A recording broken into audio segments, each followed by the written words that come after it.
Picture yourself sitting in a crowded auditorium, all eyes on you, knowing what you're about to utter has the potential to change forever how the world looks at your people. Ibrahim Traoré's voice did not quiver from fear. It shook beneath the weight of the moment. Then, in a line that was simple yet devastating, he spoke words that moved millions to tears and made Africa hold its breath. It was a seemingly ordinary afternoon in Los Angeles, yet within the walls of one hall, something remarkable was about to take place. Michelle Obama stepped onto the stage, her presence powerful but reassuring. A World Leadership Summit had convened some of the Earth's most influential voices, and among the most highly anticipated speakers was the United States' former First Lady.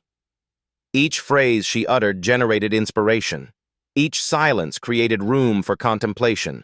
She addressed world unification, climate justice, universal education, and political reform in the developing world.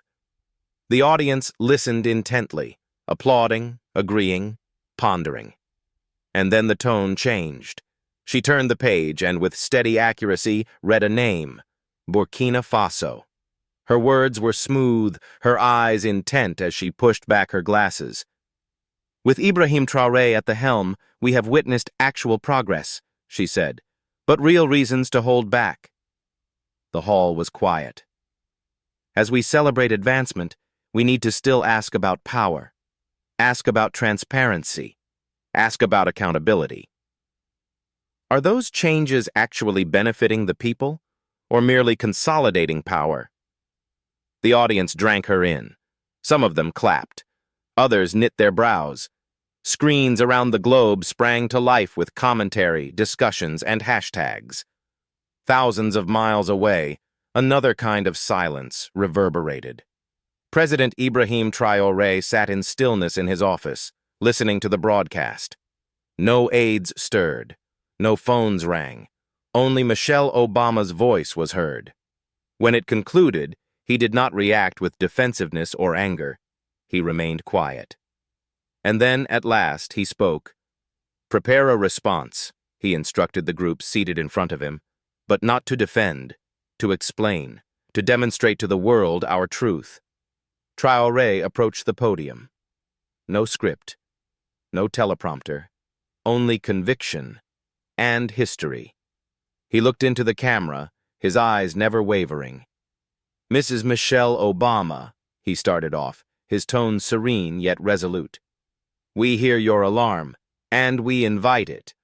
But let me make one thing clear." He paused.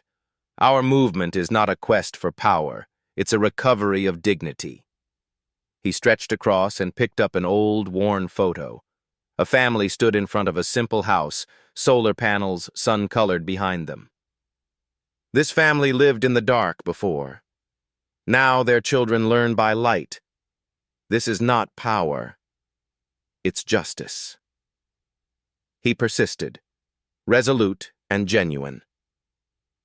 "Yes, we do face problems, corruption, volatility, but they are not new.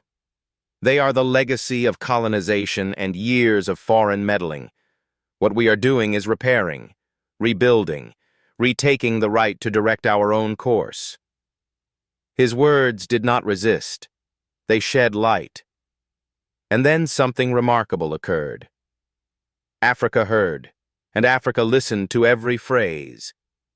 From villages worn dusty to cities loud, from the Sahel to the Cape, all people listened for more than a president talking. They listened for someone who got it, who belonged here, who stood and fought. Hashtags weren't just cyber noise. Cyber noise wasn't just hashtags. They were the sound of waking. Young Africans held their heads higher, elders nodded with wise glances, and softly people whispered, "Finally, someone is speaking what we have long understood." Michelle Obama viewed the entire speech. She listened. And for an instant, she did not view it as a rebuttal. She viewed it as truth. Later, during an interview, she commented on it. "I underestimated the context," she conceded. She spoke in earnest. President Traoré's response, It touched me. We have to listen before we criticize. And we must recall, dignity doesn't always appear the same from our perspective. Her humility earned admiration, but the world's gaze stayed focused on Africa. Cut to a Burkina Faso village school. Laughter of children, full classrooms, a chalkboard with espoir in French. Hope. Weeks later, after the press conference, President Traoré toured a tiny school constructed through the country's new development fund. A quiet girl approached him, clutching a crumpled drawing. A house, a sun, a stick figure with a book and a smile. "I can dream now," she breathed. He crouched down alongside her, smiled softly. "Good," he said. "Never stop dreaming."